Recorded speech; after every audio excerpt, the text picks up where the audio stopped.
In this video, I'm going to show you how you can put a video in reverse on Snapchat in 2020. This will be extremely easy and you only have to do a few simple things, okay? So first of all, make sure to record your video.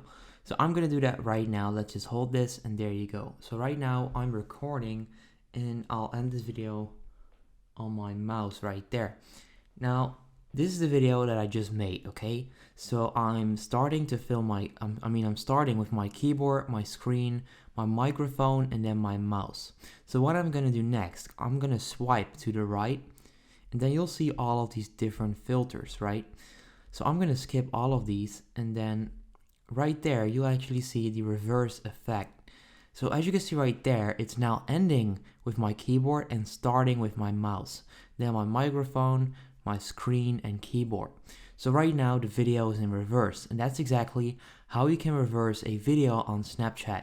Now there's one thing you need to know. You cannot do this with a video from your camera roll, okay? So if you use a video from your camera roll, you cannot do this. So you actually need to record the video live on Snapchat. You cannot download a video and then reverse it on Snapchat. I've tried that, it doesn't work, but if you just record a video on Snapchat live, then you can actually do this. So once again, record your video, swipe to the right until you find the reverse filter. There you go. And that's exactly how you can reverse a video on Snapchat. If this gave you any value, make sure you go ahead and leave a like, return the favor, I would appreciate that, and I'll see you in the next video. Peace out.